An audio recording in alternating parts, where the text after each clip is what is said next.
Hello everyone, hello and welcome back to Battle Rap Resume. Thank you so much for listening. This is episode 11, so we're going deep into the double digits here. We've got longevity and we've got a great guest, someone that I've been a fan of for numerous reasons and for a long time. The guy's fantastic, but we'll get onto that shortly. First of all, just get out the admin. If you could follow me at Battle Rap Resume, all one word, that would be fantastic. Just trying to get kind of like a following on social media, just on Twitter really, just to update you on the episodes, etc. and like that, and kind of little compilations that I've made on the YouTube channel. If you are listening on YouTube as well, please subscribe. That would be greatly appreciated. People are leaving comments in the videos, which I love as well. It's great to see what you think, who you want to be on the show. Like really, just please recommend who you want to be on the show, because I've kind of had a reality shock in the past couple of weeks where it's like, oh, I can just ask anyone to be on the show and that everyone's cool. Like I'm like thinking absently, oh, I'd like to get Chiller on the show. Oh yeah, he was on the show. Soul's going to be on the show very soon, and I'm not saying that denigrates any of the other guests that I've had on. Crafty, E. Farrell, Press.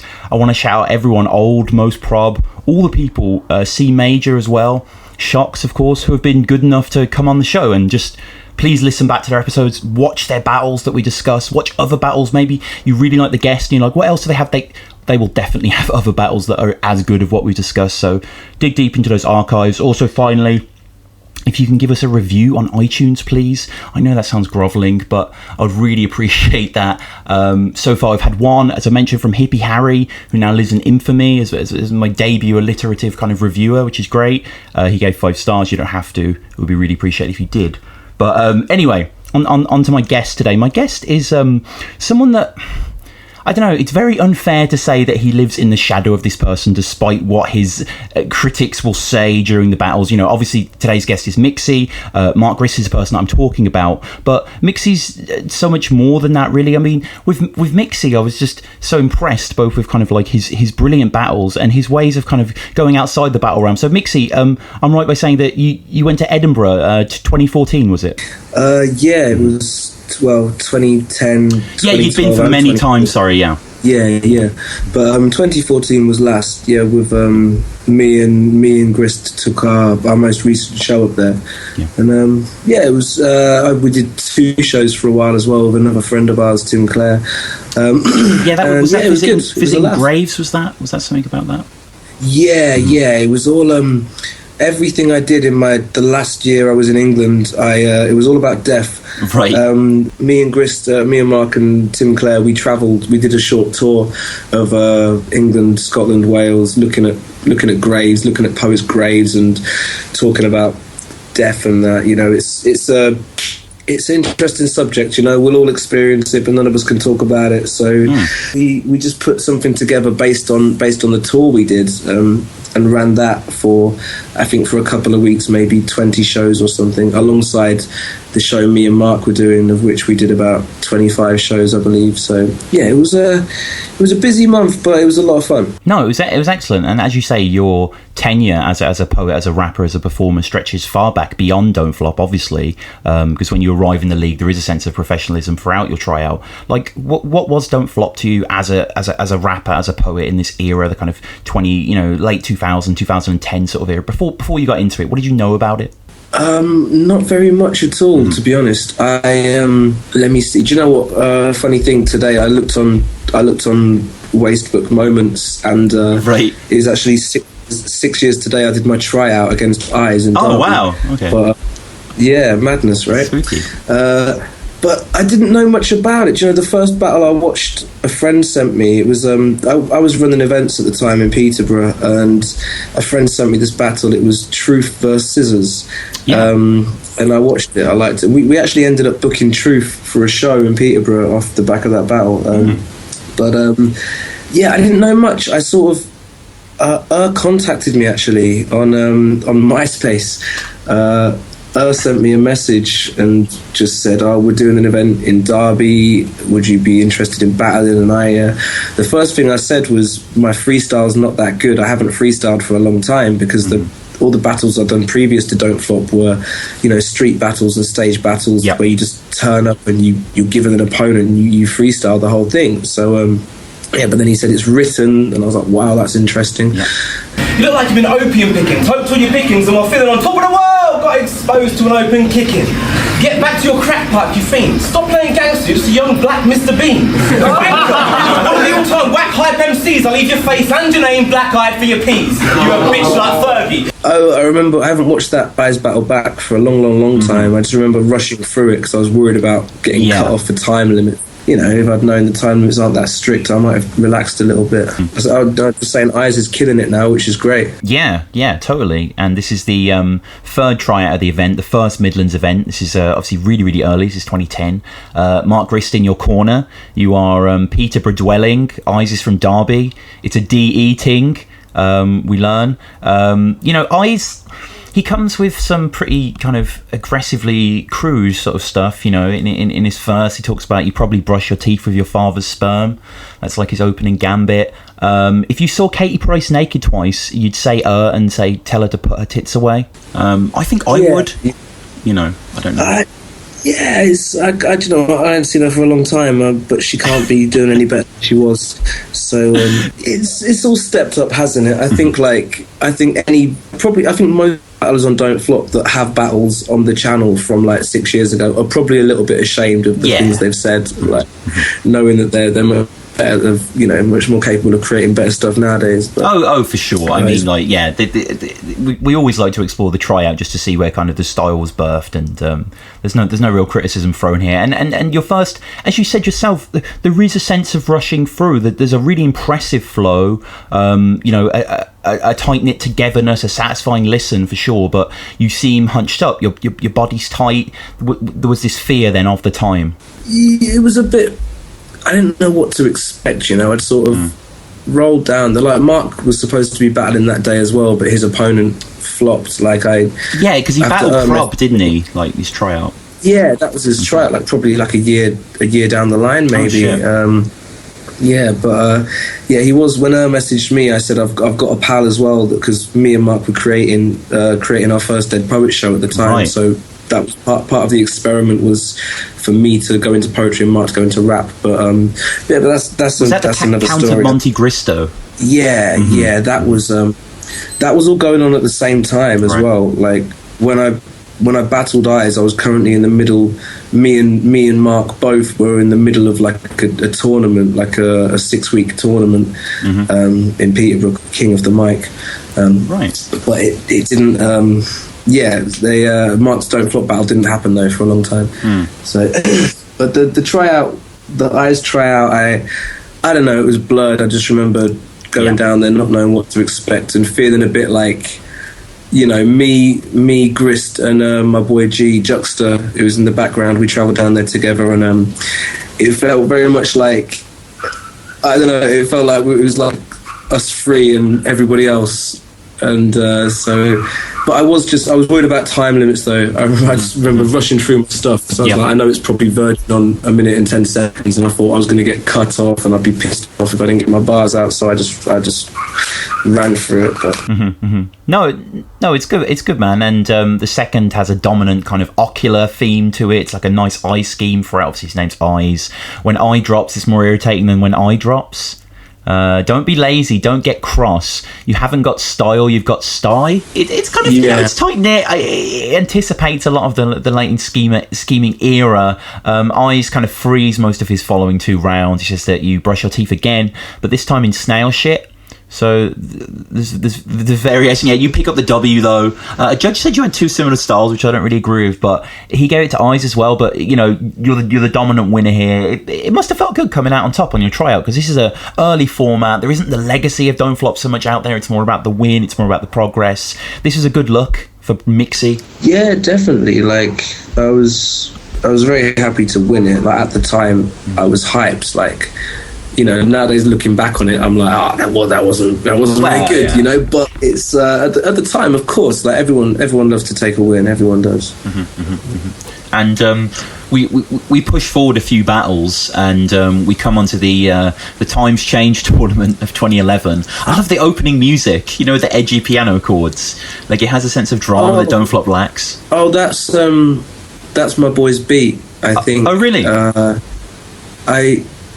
Do you know what? I'm not. I'm not 100%. There's one beat. It comes up. The title comes up, and it's by G. It's called. what the hell's it called? I used it for one of my though, but to be honest, I'm probably thinking of the completely wrong song, so ignore that. Don't worry about that. No, it's fine. I mean, you know the beat if you listen to it. Just to give you a rundown quickly of the actual tournament itself, in which this battle is the first round of the South Division. The South including TC, Pedro, Mickey Worthless, Im, Token, Pamflit, Tony, and Mixy. The North being Matter, Chrisley, Soul, Rogista, Jefferson Price, Bowski, and Seuss, and someone called Click, who I don't really remember. So that's vintage 2011 crop here. I mean, the best of the best, really. And obviously there are interviews beforehand. This is kind of aping that King of the Dot thing they did in the Grand Prix of the similar era. You have the sign of the times change behind them, and Tony claims that he came here to drink Guinness and kill Mixy, and his beer's almost done, he assures us. You dubbed Tony your toughest opponent. You don't trash talk here. Were you humble? This is Tony's second battle, but he's got the poisonous poets thing. Obviously Tony would become one of the great writers ever, and he seemed to be still in his nascency here. This was a huge clash.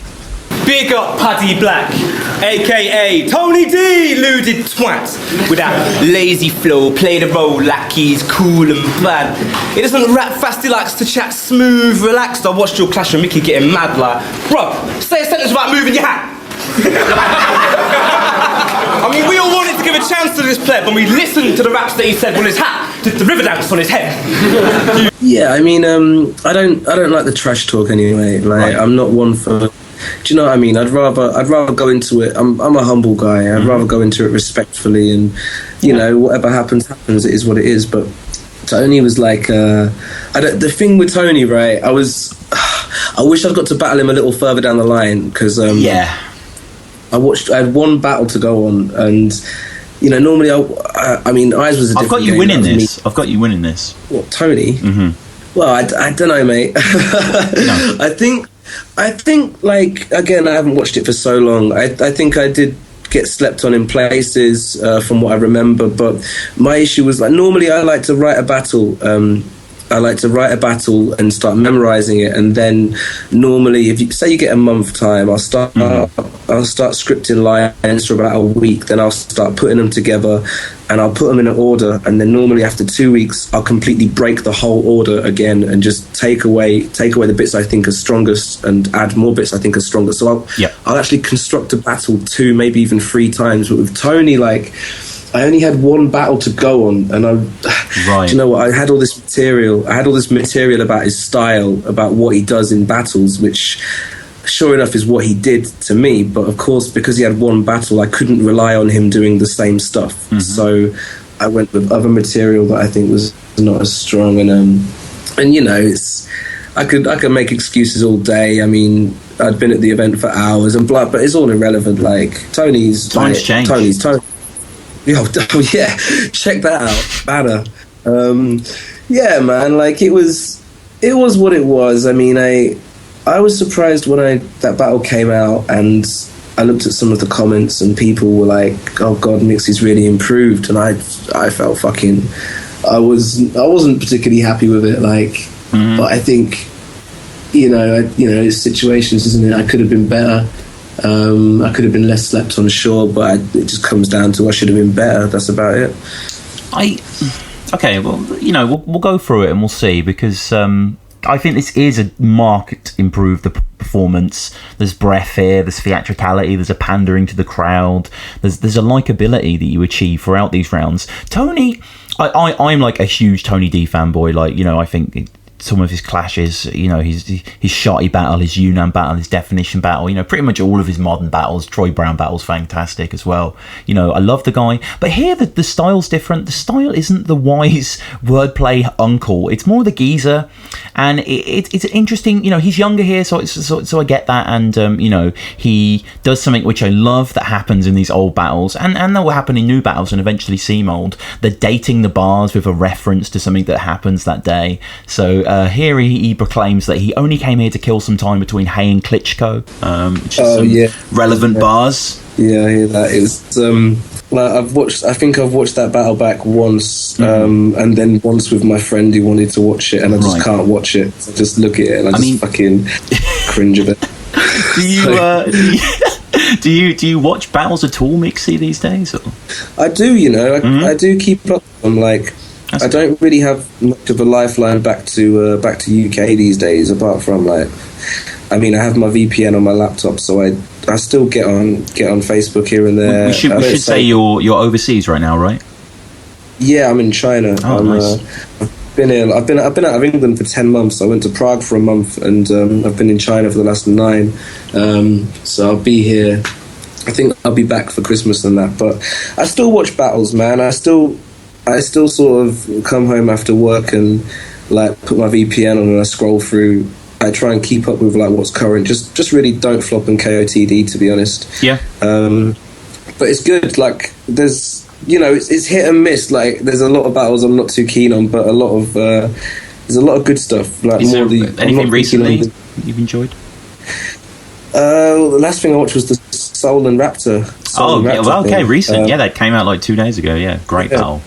Yeah, man, it's good. It's good. I mean, it's good. Yeah. Yeah, you just watch the battle. It's good. It's very good. You know what Soul's capable of. You know, Raptor's live. I don't know. I think he had a hard time with it, but you can't deny the guy's fucking skills. Like, apart from that, you know, fucking Quill's doing all right, isn't he? Yeah. Like, he's. I watched that KOTD thing the other day, and as soon as the intro music dropped and he had C Major's music and I'd watched him beef and I was like, he's a funny fucking guy, he's a funny guy.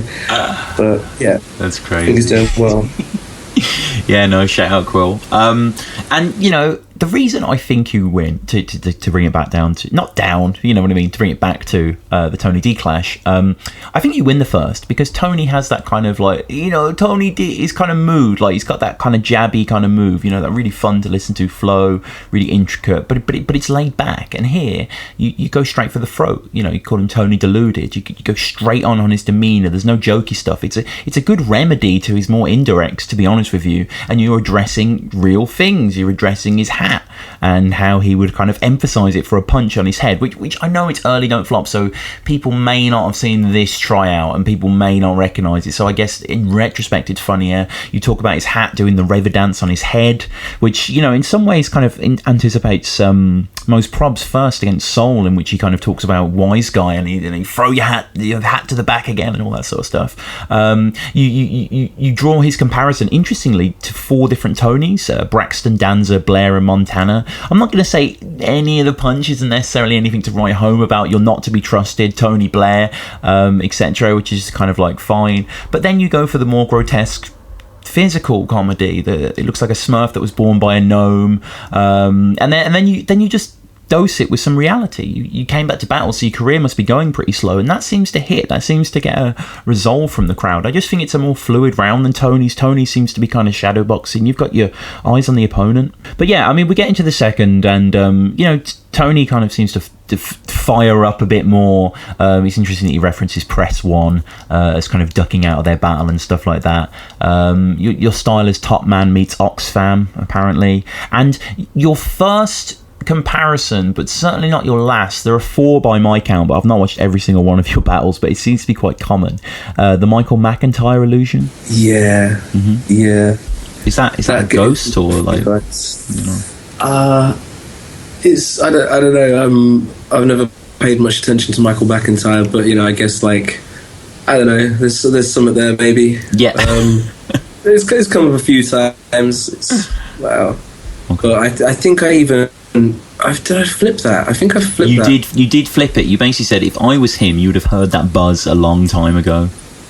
Yeah. That's a nice flip as well. Oh, cheers, man. I was happy with it. No, yeah, I thought it was good. And then in the second, to continue from the flip, you go on his lisp, which I've never really heard someone attack Tony for, but it's fair ground actually, and it's nice to hear that. And you know, roll up with some pedo illusions and just kind of finish it up there. And then, you know, I think this is more high-powered than you seem, especially Tony's third is fun as well, where he kind of talks about you having to enunciate more and how he's more focused on his next opponent that he's going to for next. He's like, fuck Mixy, that sort of stuff. And then he kind of compares you spitting to evoking a weird force from kind of the firmament, and this is apparently the sound that actually happens when dead poets spin in their grave. And he ends by hoping you get molested by the ghost of Edgar Allan Poe, which is just fun to hear Tony say. Yeah. He was good. I sort of like. I should watch it back to remember what he said to me, because I know he said some good shit to me. Like, I can't remember what it was. I remember the Edgar Allan Poe stuff. That thing that was right at the end. Yeah. Like, he said to me actually a while ago, like, I don't really regularly see or keep up with like many of the Don't Flop guys. Every now and then I'll have a couple of words with Tony over in public conversations and shit. But he said a couple of times, he's like, that lisp line, man. He said that lisp line hurt me, and I'm like, I got one. I got a good little. But yeah, man, that was fun. It was like, and Tony's a decent guy. Like, I like. Oh yeah, it's a human thing for me as well. Like, I do like to battle dickheads, because I like to call a dickhead. It makes me happy. But I like to battle. I like clashes with like pretty much all of my opponents have been decent, level-headed guys that you can say horrible shit to each other, and then it's all blessy. You just chat about it afterwards. It's cool, which is that's it's half the fun of the game, really, isn't it? Yeah, of course. And this brilliant, intricate alphabet scheme that I really, really like. You kind of go through the entirety of the alphabet, really brilliantly written, a real satisfying listen. Like, and I think that is the kind of the most singular, impressive point of the battle. That is just fantastic from you there, and really good work. And Tony takes it, and in the post interview, both says that you did hurt him, which probably corroborates with your kind of lisp line, but also saying that the Tone and Smith show is coming soon. It actually comes out 5 years later. Yeah, that's been in the making for a long ass time, isn't it? It's coming out soon. I think it's coming out like early June. So big up Locksmith and Tony T. Yeah, man. Yeah, I'll have to check that at some point, man. So we go on to your next battle. This is teaming up with Mark Grist versus Pamflit and Pedro. Now, can you briefly? I appreciate it's a long, profitable relationship, a great friendship that you and Mark have, great teamwork as well. You've written some brilliant shows together. Can you briefly sketch out how you guys kind of like came to meet, and then sort of how it eventually led to you both teaming up again on Don't Flop? Yeah, well, I mean, the true story of us meeting is in our first ever Dead Poets show. It's we basically how can I do it in the shortest way? Like, I was doing loads of stuff in Peterborough. I was just doing rap and running events, and I'd started getting booked for drum and bass because some friends of mine ran drum and bass nights. I just used to do hip hop and but some friends ran drum and bass nights, and they started booking me to MC over drum and bass. So I started doing that, and I got really sick of it one night when the mics weren't set up, and I went and talked loads of shit, and the crowd went nuts. And I thought, fuck this. So I went I was in the beer garden having a little whinge, like a bit drunk, being like, "All right, no one cares what I'm saying here. I shouldn't be doing this." And some lady goes, "You should come and check out a venue, something called the Glass Onion." So, long story short, I went to this place and I started playing around on the mic, and somebody heard me and said, will you come and support Scroobius Pit next month? And it's a paid gig. I was like, okay, cool. I hadn't heard of Scroobius at that point. And I went to check the event out before, like the previous event that I was going to be performing at, and there was like candles and stuff everywhere, and I was watching a performer on stage, and I leaned back on this candle and I set my hoodie on fire, and so the guy on stage actually said, no, someone across the room shouted out, "Mate, your hood's on fire." I was like, what? So like, damn right. Someone like doused it with a glass of Coke, and then the compere, the host, and that were like, "Oh, Mixy's hood set on fire. You can see him next week supporting Scroobius Pit. Come along, rah rah rah." And from that, Mark approached me. Like, Mark was in the room as well, and he just sort of came over and said, "Hi, Mixy, blah blah blah. I've heard about you. I've heard you. You do this. You're good at this." And he'd heard about a commission to win some money and a performance at a festival in Leicester called Summer Sunday, where like it was answering a question, what came first, the music or the words. So he thought, what, like a poet and a rapper working together could be interesting. So yeah, we applied for this thing, and we were out of like 100 odd people. Like, we got one of the 4 spots. It was nice. There was Kate. No, Kate Tempest wasn't on that. It was us, and who were the other groups? There was Jeannie Armour, Ethan Mannix, Gene Pinter Breeze, Andy Craven Griffiths. Yeah, but me and Mark won this place anyway. Went into the gig and developed a show. We wrote this show, and then we toured it, and we decided to expand it. And the best idea we could have was for me to try and be accepted as a poet, and for Mark to try and be accepted as a rapper. So that basically involved me entering like poetry competitions, like Poet Laureate of Peterborough, which I won back in 2010, and for Mark's side of the deal, he had to enter rap battles. So that's why when messaged me about Don't Flop, I was like, yeah, my boy's got to do it. Like, so yeah, basically it was part of our show. Like, Mark started battling because of the Dead Poets show. Essentially, it was part of our agreement to switch roles. Which, to be honest, fair play to him, because I mean, it's a lot more intimidating for him to jump into rap battles than it is for me to jump into poetry competitions. Mm-hmm. So, like, yeah, the crowds are a little different. Yeah. I mean, it's so much the same and so far from it at the same time. Like, kind of polar opposite. Yeah, that's it. Yeah, the concept's the same. The basics are the same. Like, the same craft in a similar style, but it's still, they're very far apart. And they both love a good pun. Yeah. Easy, but so the double stuff was, I think at the time that, I can't remember who. I'm sure it was just something asked at one point, or somebody asked, and we sort of agreed to it like that. It actually took. We didn't have as much time as we wanted. Most of our doubles have been like that, actually, but we didn't have as much time as we wanted, because like it was the week before. I think the week before was To the Test 10, where I battled Els and Mark battled Zane. Right. Wow. Yeah. So we were sort of like juggling a couple of battles at that point, and it was, though we worked together, it's a very different game. Like, we work together and we develop material, and the material we develop usually gets performed anywhere from like 100 to 300 times. So this, and you get the chance to hone it, and by the time you've performed it 4 or 5 times, it's solid, it's slick, it's it's easy, you know where to punch out where. But then obviously a battle, it's a one-off gig. It's that you put all this work in, you read it once, and then you never need to know it again. It's there, it's tricky, because me and Mark work in different ways. Like I say, like I'll be, as soon as if I'm going to battle, as soon as I hear my opponent, I'm thinking of lines, like pretty much all the time. I'm thinking of what I can say to him, and I'm doing a draft and I'm breaking it down. I'm doing another draft and I'm breaking it down, and trying to give myself enough time to memorize it. Whereas Mark, sometimes Mark can't work in that structured, and he can't work in the same way as me, I should say. Like, he gets stuff done, but we're both very different in the way we create. So it's sometimes tricky to write a battle together. And I mean, in terms of rehearsing, both for this battle and later battles, such as Scizzahz and Wizard, and those sort of 2-on-2 clashes, like, are you doing it over Skype? Are you in the same room together? Like, how many hours are you putting together?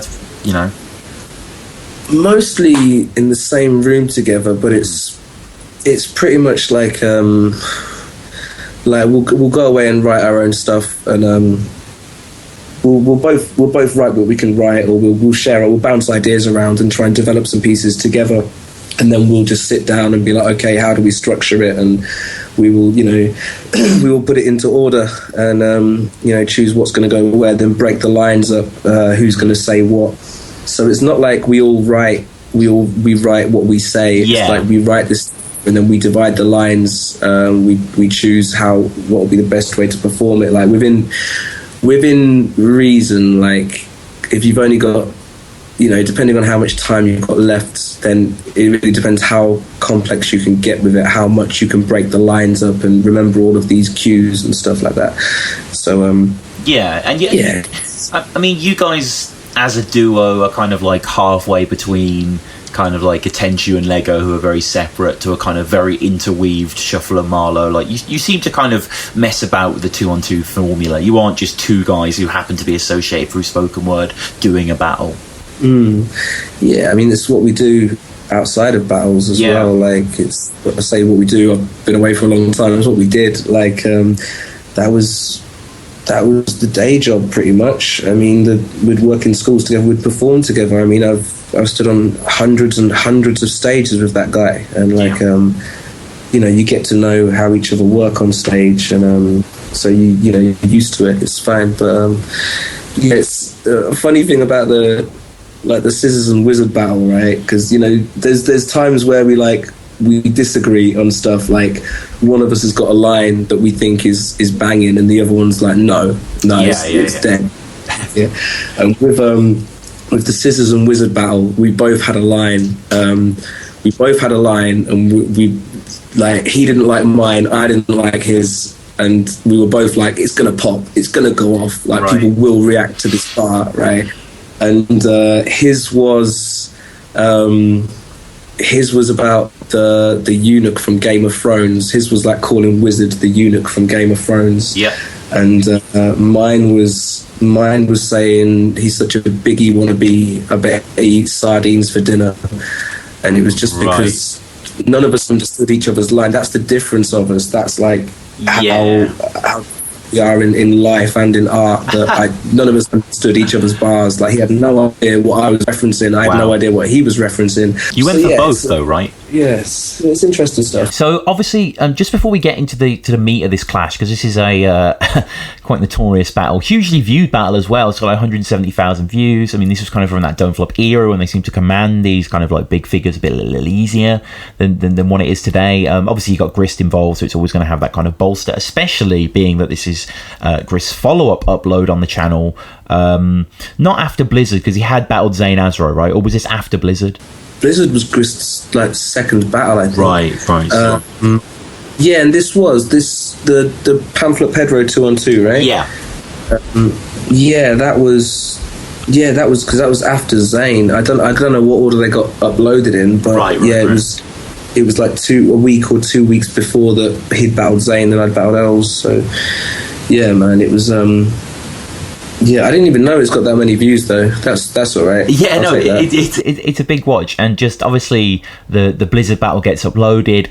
Mentions it. Says when he introduces Mark Grist that, you know, if you've got a computer and an internet connection, then you know who Mark Grist is. Like, you know, there's this emphasis towards that. Pedro does a line on it. It's mentioned. Marks himself caps his final round with it. This battle's released 21st of April 2012, at least uploaded at that time. We were here last year. We smashed the art centre to pieces, then sold CDs and signed autographs, while Pedro was somewhere in Europe struggling to get a visa and a boarding pass. Pamflit had seen an advert to fill in the smallest cracks and was chasing a job at Autoglass. You two ain't worthy opponents, you are barely a supporting act. We represent the East. Any beef that you mention was reared out here in the depth of our Fenland. This is a really, really exciting battle, and, you know, you and Mark must have been really happy with how it came out, because you do make a great showing of yourselves, including the very, very standard Mark's offering of the handshakes at the first round. How cordial he is. Yeah. He played it up like. But again, though, I think the same with all of our 2-on-2s, the same with all of our shows. Like, you go away being your own worst critic, and you sort of, you know, I'm really happy people got behind it. I'm really happy people enjoyed it. But from my point of view, I can't speak for Mark, but I'd say to an extent, I think he feels the same way. Like, we look at it and we're like, that was dead, that could have been better, that could have been better. I mean, just constantly criticising it and, trying to improve, right? Because if you don't look at it like that, then you're never going to get any better, are you? No, and this is a really good battle. You know, I appreciate that everyone could be their own worst critic, and that can lead to kind of like, uneasy viewings, but this is a really, really good clash. Grist is very on form as well. He's never seen a hedgerow that's shorter than Pedro. Obviously, Pedro and Pamflit are interesting opponents for you guys, aren't they? Did you feel like your comfort zone here writing? Did you feel in your element? It was all right. Like, God, again, so long ago. Like, it was. Time warp, man. I remember enjoying it, but it was like, I mean, the thing is with Pedro and Pamflit is like they battle so much, like done so many battles that it's. I mean, sure, there's a lot to go on, but it's like, what can you say that's not been said to them?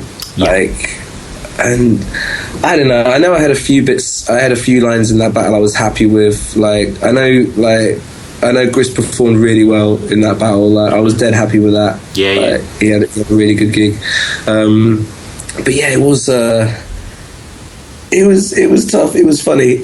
But then again, sound guys, like the thing I was gutted about is like I was trying to work when Pedro mentioned my pal in the wheelchair. I was trying to work a flip in my head. I just couldn't get it off in time, and I was just like, fuck. I should have had that on lock. But it was a good battle though. It was a lot of fun to do. Like man, them I like them, man. They're cool. Yeah, no, it is, and it stands a testament of time as well. Grist, as well, in the second, you were saying that he overemphasizes his character somewhat. He comes with a John Betjeman chat in the second, summoned by bars. Also talk about Pamflit, what's with the chin, pansy, quite like that. Gave Pedro a nice light age, struggled to find fire. There's some there's some good writing here, and obviously, as we say, Pedro kind of changes the tone of the battle by sort of insulting your friend in his wheelchair. It's a terrible sport on his part, I guess. The crowd don't seem to enjoy that. No, it was no.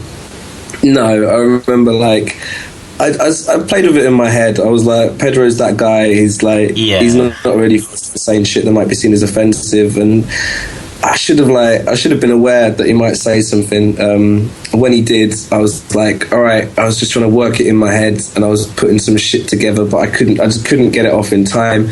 My pal was cool with it. Like, I mean, him and Pedro spoke afterwards. Pedro was like, sorry for referencing you and that. My boy was cool. He's a cool guy. He's a docile guy. He's not one to get heated over bullshit. There was no drama with it. Like, it looked a lot worse than it on camera than it actually was. Yeah, I mean, it's I'm not glad that it's there, if you know what I mean, but at least it's kind of an interesting moment in the battle, and Pedro the villain yet again, and there are flips. Grist kind of attempts a flip that isn't bad and respectable for doing so, but probably the best one is Pamflit himself saying, "You've got a fat ma, a cunt's more offensive than that bar," which is very nice.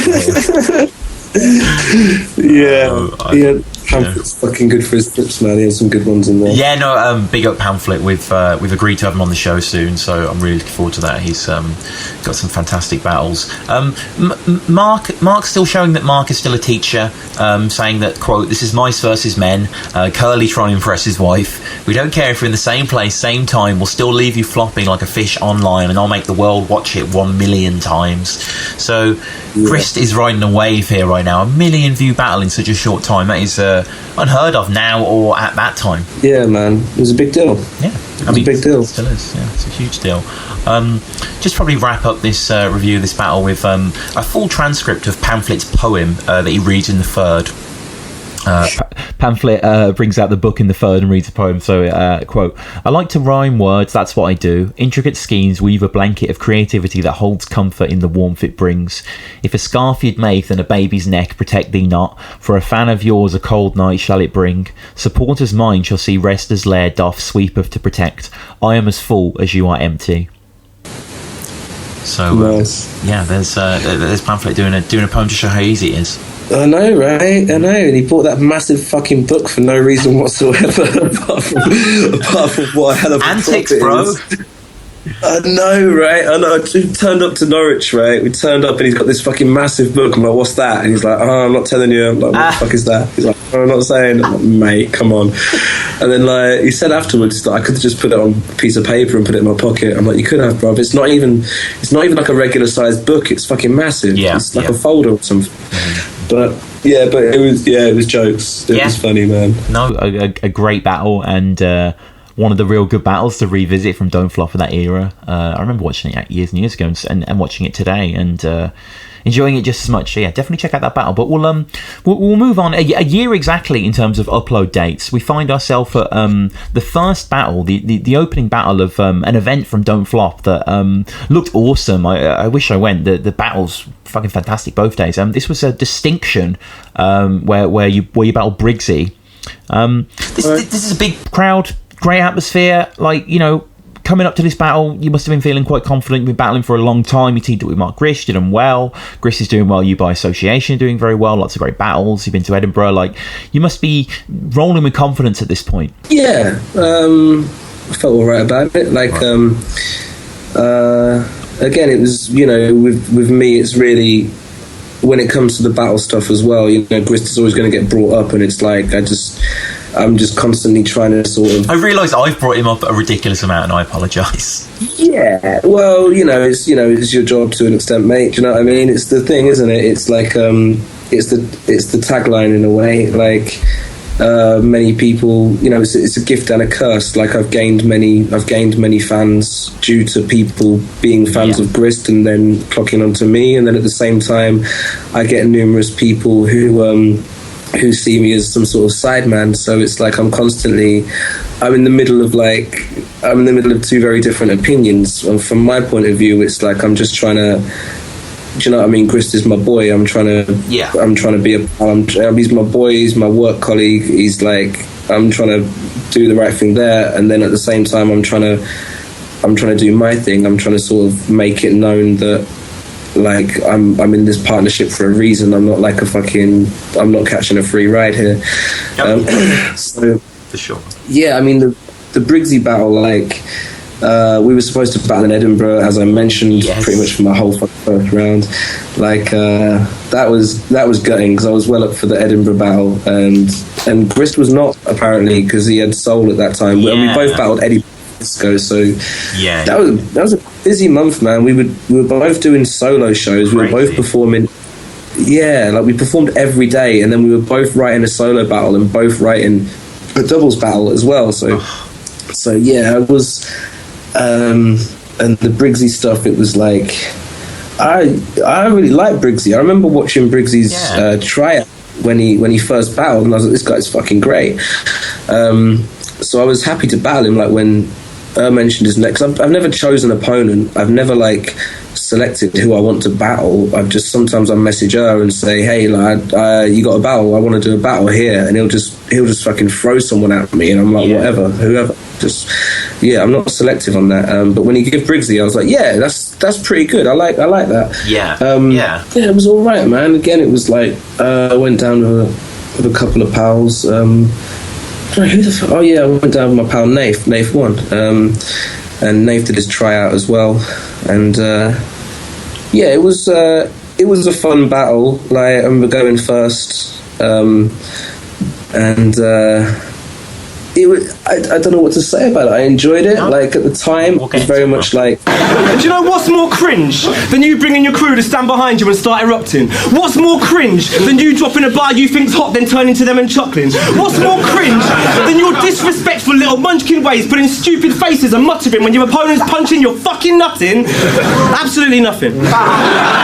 I remember standing on the stage and having, like, Briggzy and all fucking Shotty and them, man, doing, gosh, team, fuck you. And I'm like, I've got fucking Nath one, and in the crowd I've been chatting to, like, fucking Toucan and Callum Boom, so they're like stood behind me, and I'm like, I look behind me, I've got Nath one, Toucan and Callum Boom. I look behind Briggzy, and he's got fucking, like, Shotty and Yunnan and fucking all, and I'm like, Manny, you know, blood. Yeah, I was like, well, look, it's only us two battling, so but of course, like, I think I got more pissed off throughout the battle as the battle went on, because, like, I was catching, like, his boys sniggering and fucking, you know, hyping him and this shit, and I was just getting pissed off at the situation, and I think by the time the third round come in, I was just fucking ready to pop. But I enjoyed it a fucking lot. That was in my head, I was just like, I'm not losing this battle because of his backup. I was like, I'm not having that. I'm like, if he beats me, he beats me, but I'm not getting fucking, like, played down by his boys. No. But it was cool. No, not at all. And I like Briggzy, especially recently. He seems to be doing great work with the Don't Flop Revival Northern events, and just seems like a chill guy. He's a bit more arrogant in this one. He's a bit more unlikable. He, as you say, he incites the crowd at the start of the battle to shout that horrible Mosh Team chant. Mosh Team, fuck you. Mosh Team, fuck you. It's really not good. It's lame as fuck. And you really hate him good in this battle. Like, I've never seen you on such the attack. Like, you really make him look like a fool for all 3 rounds. Like, you just kind of show him up and do it well, and he has no retort for it, really. Again, in the first, you're kind of recapping the whole kind of his absence and your disagreement at that. You know, you say against Yunnan, you said you battle anyone, anywhere, anytime, let's do this. How about me, Edinburgh, the 28th of the 2012, where the fuck were you, Briggs? Which hits really hard. You better not choke on me, you Ovaltine drinking Ovaltine. There's just some solid like Mixy style wordplay here, mixed in with just, you know, aggressive personals that hit, and you know, you keep revoking it back to that Edinburgh date. You close with, you've had 6 months to write and learn your shit, you weren't ready, and you know, you ask him to try and rebuttal fact, like, you know, what everything you've been saying has been true here. You seem to be, you know, really raring to go regardless of his team behind him. You just wanted to go for him here. Yeah, it was like I say, yeah, I was really that was my mind state at the time. I was like, I'm fucking having this. Like, I've come a long way to say horrible things to you. I need to be good here. Yeah, it was. What was I going to say about it? I mean, like, it was. You know, Briggs was a cool guy. Like, I remember. Yeah. Chatting to him beforehand, he was always sound. Like, even when he pulled out of the Edinburgh battle, he was like, "I'm real sorry, man. I can't make it." I was like, "Don't watch it, man. This shit happens. It's cool." I remember doing. I just remember like him shouting like body bag after his rounds, yes. And I was like, "Fucking this shit in." And he says at the last bit of his second, he's like, "Do I even need to spit my third?" It's like, well, you've lost the first 2, so yeah, for dignity's sake. He said that. I said, do we need to do a third? And I just remember, like, I think there was noise. I just remember saying, yes, we fucking do. Yes, we fucking do. But yeah, like, it was, I know he wasn't happy at that loss. Like, in the interview after, I don't think it got shown. It didn't get uploaded. I tried to find it today. Yeah, it was in the interview after. He wasn't happy. He was certainly been robbed. Like, he really felt like he'd been robbed for that battle, and I was like, I'm docile on that shit. Do you know what I mean? If I'm in a fucking post battle interview with the guy I've battled and he feels like he's robbed, I'm gonna be like, I'll have to watch it back, mate. I don't know. I'm not gonna fucking sit there and go, no, I bodied you. Like, I don't know that. He had some good shit in there, you know, but and that's after as well. Like, there was something. I remember him complaining about how he needs a writer for his next battle, and I was a bit like, mate, come on. But but I mean, this is, you know, it's all irrelevant now, and I was fucking dead happy to see him like body Bam. That was fucking great, because I feel like on that. I feel like he came like after I lost to Tony and I came back and battled Els, and I was just like, I'm fucking going for this, right? And then I feel like that was sort of because Briggzy went away for a while and came back with Bam, and I feel like everyone was sort of, nobody expected him to win that, but he fucking stormed it. He absolutely stormed that shit. So yeah, it was a fun battle. I liked battling him. Like, again, it was like I didn't want to go on the same shit. I didn't want to go on all of the same stuff people say to him, which is why I brought up the fact that he brings it up. You know, I'm sort of like, you bring it up to try and deflate it. But I can't remember exactly what I said, but I was quite happy with it. Like, yeah, and you know, his first, he panders to the crowd. His first line is that this is the best city he's ever battled in. which is a little kind of reverential there. He reps that mosh team yet again, who obviously were kind of notorious this era, Shotty leading the rabble. I quote, "I rep that mosh team. We're the type of guys to come to family gatherings, get drunk, offend people, shag your aunties." These sound like horrible gentlemen, by the way. "And we don't need no unanimous quota, the vote is obvious." And then unanimous interrupts and just goes, "Your dad's a faggot." Like, I mean, that kind of tag teaming, like, was that lame to you? How did you react to that? I just remember staring at Unan. I just remember fucking staring at him dead in the fucking eyes. Again, like, Unan's another guy. He's sound as fuck, man. He's a cool guy. He's aggressive as shit in his battles. But again, I was just like, again, it's fucking drama, isn't it? But do you know what? Like, at the time, I think it was pretty fucking perfect. I think that shit's really good for me, because like, that's not the game I play, and because I'm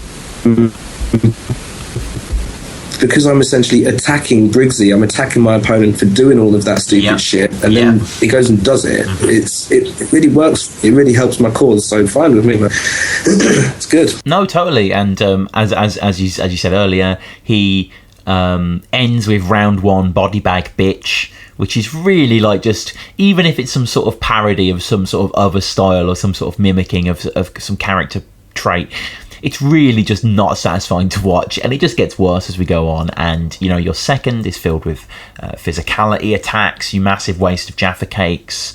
You're not a gangster just because the name of your race is spelled with silent G. Just kind of like jabs that are really effectful, make him look stupid. Looks like Shrek got shrunk and tangoed. This is easy for you, right? I mean, this sort of writing just insults someone. You can just reel them off, any day, any time. Yeah, it was. God, I don't even remember half of my bars, but yeah, man, it was. No, of course. Do you know what? I had a couple of anyway bars, like, that's what I try and write everything. I try and write as much as humanly possible, like, directly about my opponent. Like, there's nothing, like, that's why I was gutted when he ducked me, because I was like, it's not like I write stuff that can be said to anyone. Like, I write for the guy. Like, I try and make it as personal. If I literally, when I do my scripting process, I look at what I've got and I'm like, what is directly aimed at my opponent, and what could be said to anyone. That's part of the reason I did in the early days, and you get the odds. You probably get. I can't say that I never used like anti-gay stuff, misogynistic, racism. I don't know that I do. I try not to, and I don't want to use stuff that could be just like simple gay jokes or mum jokes. I don't really like to. I know I have in the past, but it's, again, like, it's got to be, try and make that shit tailored. It's all the tango stuff and the orange stuff. It was just like, I can get a laugh out of this. He's funny, like, he can be. Again, he's another mixed bag, because he does the barring stuff as well, but then he gets some funny ass jokes in there sometimes as well. So I never know what to try and outclass him on. Well, you definitely do, because he seems to kind of have good ideas that sometimes don't really lead to fruition. He has a bad Avon Barksdale wire bar in his second I kind of forgot about. He has a kind of Neil Warnock. It's like, I kind of like that, even though, like, the idea of war knocking, but that's about it. I don't get it. Like, I didn't get any of it. I ain't seen the wire and that shit. Like, I didn't understand it. No. The computer game stuff as well. Yeah, like, where the hell did that come from?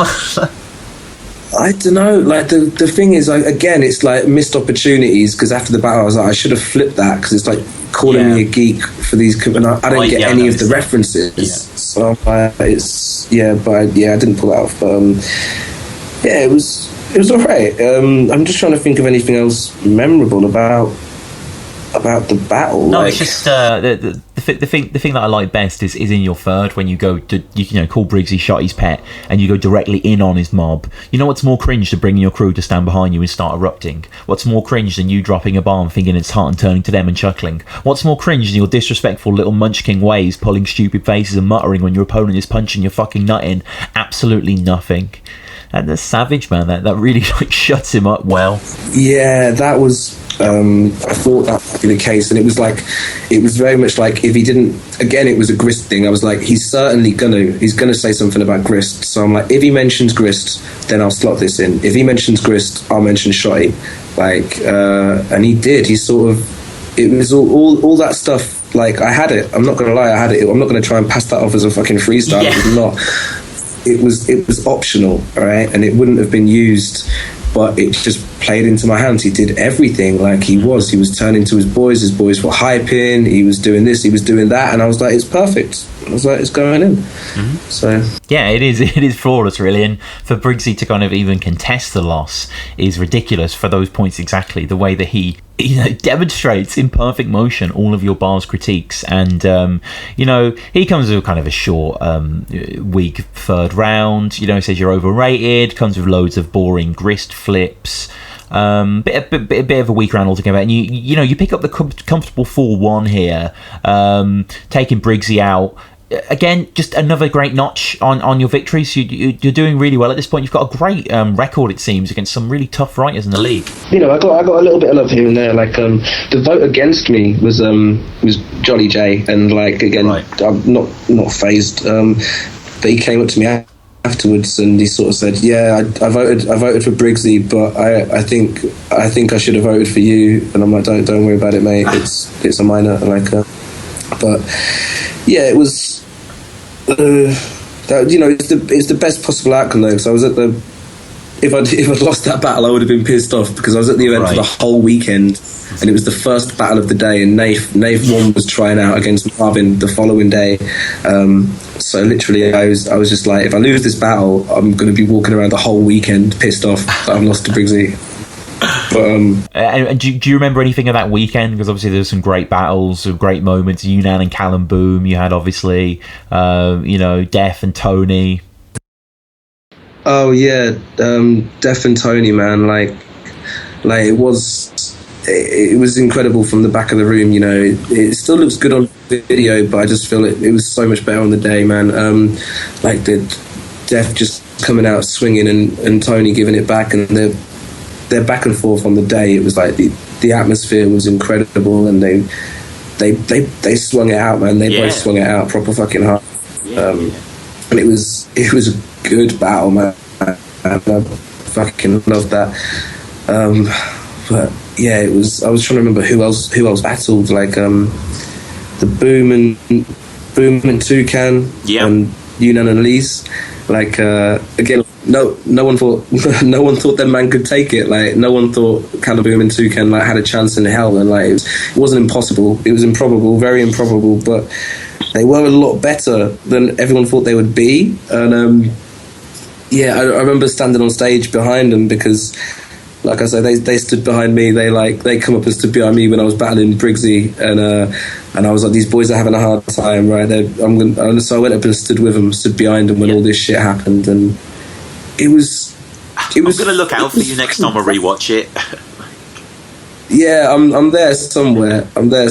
Like, I'd never seen, I think that was the first time I'd seen Yunnan and Lise battle live as well. Wow. So that was nice. I just remember when everyone was losing their shit on the stage, it was just I was like, what the fuck is this? I'm like, yes, it was. But I mean, from my point of view, I was like, leave the fucking reacting to the fans. I was like, all the rappers on stage losing their shit. I was like, what the fuck is this, man? I mean, like, you could have, I don't know, that could have been fucking, I don't know if that's true or false, but it's like, and everyone else should have the common sense to know that nobody knows if it's true or false. It's like, I could fictionalize that shit and deliver it in a way that would make people lose their mind, but now fucking Boom's been branded as this fucking sex offender or whatever. I don't know, it was, the battle was incredible. It was powerful stuff. Yunnan and Lise did exactly what they were expected to do, and Toucan and Callum Boom did more than what they do, as far as I'm concerned. So it was impressive to watch, man. It really was. The only battle I missed was Uno and O'Shea, because of course these events seldom run on time, so I had to go and catch a train, because the previous year to the test 10 I'd been in the snow and had to kip on me and two boys had to go and sleep on the couch of some girl I'd met in Edinburgh the year before. But Yeah, like what was the last thing I watched? Matter and Euphorical. So good. That was good. That was a great Nathan. Yeah, I felt because I remember I judged it. I gave it to Matter. Like Youth was crushed, bless him, because that was his he was undefeated up until that point, and it was a dead close call. My pal watched it when it got uploaded. My friend watched it and he was like, "You gave it to Matter. Why did you give it to Matter?" And I was like, "I thought Matter won it." And he was like, "I thought you've already." And I'm like, so it's it's one of them debatables, isn't it? But I think his first 4 or 5 battles were unfaultable. Yep. If I remember, I'll have to go back and watch them. But he came in swinging. He did. I haven't watched one of his last Don't Flop battles actually against the kind of Welsh SBTV breakout star Elro. Is a really good battle as well. He's actually very good in that as well. He has this just great, absurd, funny nature to him, wrapped up in this brilliant technical grasp. Yeah, he's a big loss to Don't Flop, and I hope to have him on the show soon. But we'll move from one big event in distinction to another huge Don't Flop event that you were probably one of the first battles on. I'm not sure if you were the first. This is you with Grist again. You're teaming up for Checkpoint against Wizard and Scizzahz. What sort of opponent? These are obviously a whole different caliber from Pamflit and Pedro and from EDP and Frisco. Whole different angle required. Was this exciting for you and Mark to take it on? I mean, this would have been quite a tasty clash. But it's not enough. His head is full. You can't forget that lack of crotch. He strips bars on guns and vagina. Both things in life you haven't touched. And that gets him obsessive. With pubescent lack of presence, starts fetching pointless references to any sort of weapon. You don't need no Smith & Wesson for protection. The cap from any cap gun will cover your erection. I don't know. It wasn't. To be honest, it felt like the same game. I mean, again, I Wizard. One of my favourite battles on Don't Flop is Wizard versus Scizzahz. I think that's fucking incredible. Yeah. And they're both really good. But I think at that point, me and Mark, we'd done Pedro and Pamflit, and then EDP and Frisco, who they're in similar veins. Do you know what I mean? They're not They're not the sort of the hard barrers sort of I mean, Pedro can be when Pedro puts the prep in, he can be, but the rest of them EDP, Frisco, Pamflit, they're not the hard barrers. And then Wizard and Scizzahz again, they're the same game. They're probably some of the better writers out of mine and Grist's stuff. But again, it's the comedy stuff. It's that, and for me, I don't know. For me, I'm not. I'd rather battle rappers, and not even remotely take anything away from Scizzahz and Wizard, but again, it's a comedy battle. It's they're going to be funny. Okay, we've got to come with jokes, which we didn't for a lot of it. We actually laid off jokes for a lot of that battle, which looking back and again, I wish we'd just done jokes, because it was again, we're trying to go for the throat, and they're being shit funny, and it's this is. I think they're much more entertaining to watch. I was depending on if you were to judge that battle, you could say, right, well, who said the most relevant things, who was the most direct, then probably me and Grist. But if you said who was the funniest, who was the most entertaining to watch, then probably Wizard and Scizzahz. So I don't know. I think it plays into Grist's hands more than it does mine, because I'm not. I do comedy, but when I try to do comedy, it's not as good as I want it to be. I think I'm better at being serious. I think I'm better at saying what I think than trying to fabricate comedy. No, so. I agree, and I mean, I wanted to talk about this battle because I do think you were both really good in this, as are Wiz and Scizzahz, and it's great to see someone approaching them with a serious approach, not with a mystical approach, not with a kind of more deadpan approach, with a kind of taking them at face value sort of thing. Obviously, lots of great bars in this from both of them. What's up Wizard's sleeve? Mo Hawkston, Mr. T. Why does Mark Grist's face always look like his wife just left? This battle, you've been with Mark a lot, obviously, you've done a lot of doubles battles, this is the final kind of one you would do together. Is there ever any option of you two coming back? I know that people want you versus Shuffle and Marlowe real bad. Does that appeal to you in any way?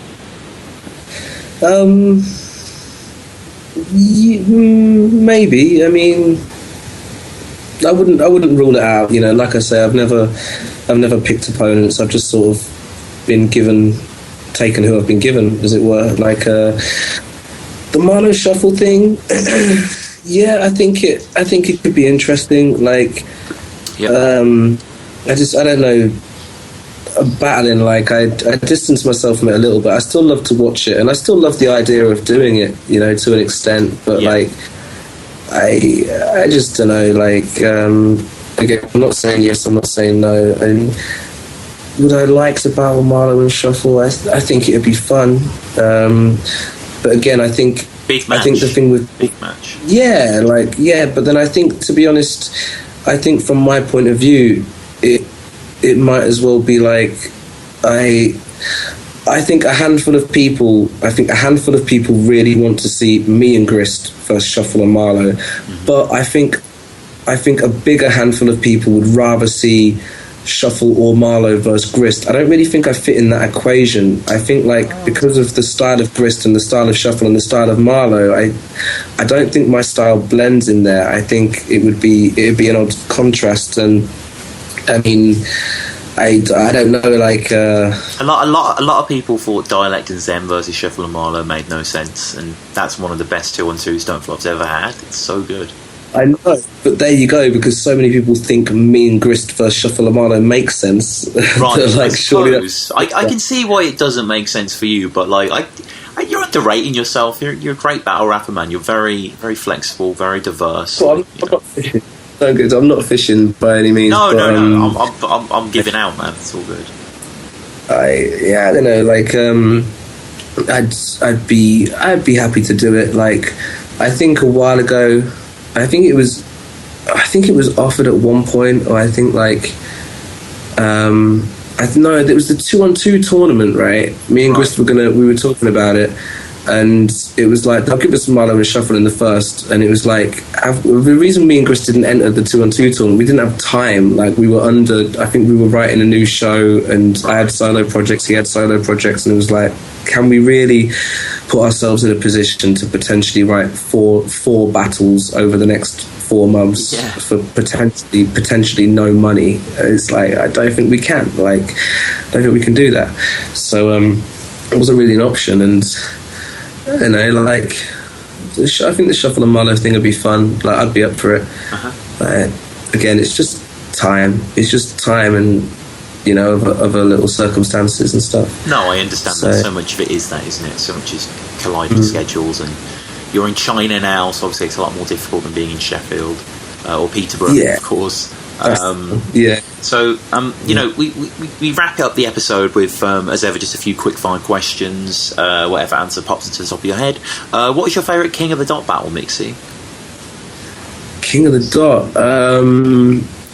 Put your money where your mouth is. I have no idea. I've watched a few. What have I watched recently? Like, I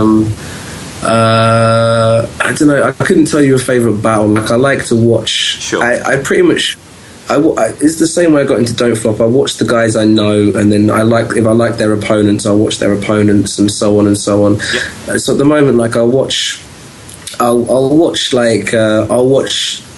Saurus, I'll watch Pat Stay, I'll watch I'll watch Ilmac, I'll watch Daylight, I'll watch Jonai, I'll watch Disaster. So you watch a fair few then? Yeah, like I have watched a fair few anyway. I don't, you know, some days I'll put a couple on, some days I'll just check what's new, but you know, some days I'll backtrack, because there's a lot I haven't seen. There's a lot of battles I'm not aware of at all.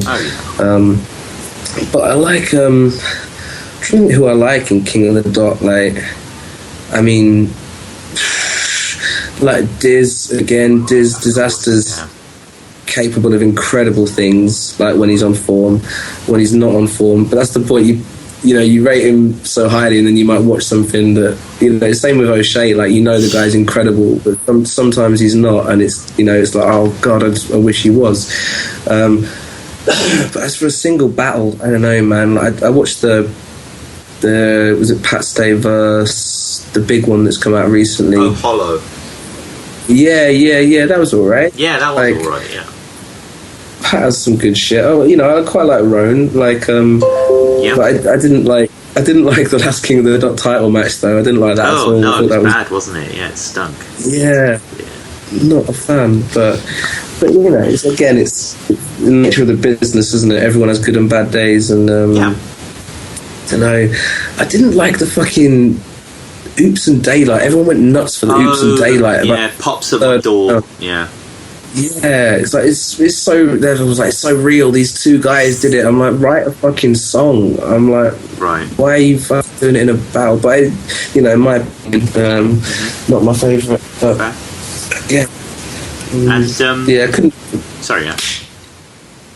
No, I couldn't pick. I don't think I could. It'll probably come to me later, but at the moment, I couldn't think of one battle that I really. No, I think really that's a running theme when I ask these kind of questions, because obviously there are so many, and that's kind of the great thing about it, and the gift and the curse. Your favourite musical artist or band that aren't hip hop related? Aren't hip hop related. What have I been listening to? Hard to say. Like. I've been listening. I like a few. Growing up, I used to listen what my old man, what my parents used to listen to. My mum's choice of music was a bit shit, but my old man had some good, like stuff like. Used to listen to a lot of Dire Straits, which I quite. I love Dire Straits. I like them, and Mark there's the. What a guy! Yeah, man, the guy's a G. Yeah, serious player. Yeah, man. There's a few. Yeah, there's a few like local artists in the UK that I really like. Like, I wouldn't say I listen to them a lot, but like I've got some friends in Leicester. They're sisters. They call themselves Mia and the Moon, and they're crazy, soulful, like incredible voices and incredible musicians. And I really love what they're doing at the moment. And what else? Do you know what? Like slightly battle related. There's a guy I know he's a fan. His name's Funzo, right? Right. And I think I'm not sure if I met him at an event or I met some of his pals, but he's Irish, and I've got him on Facebook, and he plugged me. I saw one of his tunes once, and I was like, this is fucking sick. Like, he's really good. Yeah. I'm trying to think who is like, I don't know, man. I listen to a lot of the same shit at the moment. I don't really download stuff, so I sort of just go through back catalogues of what I have on my laptop. But I like all that, man. You know. Good to hear. Shit. And finally, your favourite film, Mixy? A film. Again, a few. I like. Quite like Sin City. Yeah. I think Sin City's awesome. And there's one. I've watched some recently as well. I can't remember what was good though. But I usually go because I'm one of these twats that I just say something that's a little bit obscure, so that people have to go and find it afterwards. Yeah, we specialise in those, man. Hey, that's the guests, man. Yeah, I mean, everyone knows. If I could name a blockbuster, and everyone's already seen it and they know. But there's films that I think people should watch. Like I think Sin City's worth watching regardless, and I think I like. What's it called? Not Inception. Inception's alright. What's it called? DiCaprio Mental Hospital. Shutter Island. Shutter Island's alright. I like these twisting films. Usual Suspects and crap! Not Coming to America. What's it called? God Bless America. Right. Yeah. God Bless America. Have you seen that? I haven't actually. No. Check it. It's good. I think it's a bank holiday Monday over here, so I have an afternoon to kill. So yeah, I might watch that. Yeah, do it, bruv. It's a beautiful metaphor for the twattery of life. Like right. it's like another, like you know. Yeah, it's a really the opening scene's quite interesting, and but it's not like. It doesn't really twist your mind, but it's really interesting just to see. It's like a look at society, a look at how people act. I think everyone should watch it. I think everyone who updates their social media like 24 times a day and is overly concerned about appearance and what people think should watch that film and like reevaluate. I quite like it. That's great. Thank you so much. And I guess finally, how do people reach you? Obviously, you mentioned Wastebook. Are there any other venues like Twitter? Do they have a Bandcamp, or where do they find you? Yeah, I've got a Bandcamp. I've got it's like iamixy.bandcamp.com. I'm in China. Right? I've brought my microphone out with me with the intention of recording a new EP or album out. But I've written loads of new shit. I've got loads of new tracks, but I'm just having problems getting the audio quality to a decent level. Yeah. The Bandcamp's all quite old. There's about nine projects, but the most recent one is probably like 2012 or 2013. There was an album that I spent a couple of months recording before I left the country, but my producer has been tied up with other current projects, and as I'm no longer there to keep the pressure on, then I don't think that's going to see the light of day anytime soon. Right. Unfortunately, I'm still creating, I'm still writing all the time. I've got more new tracks than I could really describe, but it's just I need to find a way to get them out. Yeah, I'm excited to hear them. But please, let us know, and we'll promo it on the podcast for sure. But yeah, please check out all of Mixy's battles that we discussed today as well. His music, all of the stuff this guy puts out is fantastic. Highly recommend it. And again, thank you to everyone for listening to Battle Rap Resume. You can follow us at Battle Rap Resume, all one word. Battle Rap Resume at gmail.com is the email. Subscribe to us on YouTube. Leave us a review if you like on iTunes as well. But most of all, thank you very much for listening. I appreciate it. And keep listening to Battle Rap. It doesn't matter what we do or what we say, but then being a rapper seems a strange way to waste days. I'll take a pad and decimate every plain page, turn over a new leaf, repeat the same phase. Yeah, we chase fame, we'd like to say we don't use gun puns. Take aim, find a way to blow, do for love, but try to make a name while we make our own way to the stage light we crave to know. I wrote for expression, used quotes for protection. Hope was reflecting from the notes I'm projecting, coaching, impressing, still open to lessons. Always know what you're getting at and throw the correction. Hold a selection of cold and aggression. Mold any weapon from the flow I roll to wreck 'em. Behold the golden legend. Been told to grow the presence. The rope is slowly stretching. Keep going, you'll get 'em. That's the game we play. From day to day to day, everybody's chasing fame. It's the way we tame our hate and dismay away. Everybody's chasing fame. It's the strain we take to make or engrave our name. Everybody's chasing fame. It's the main complaint. We say we'll get a break, but it stays the same.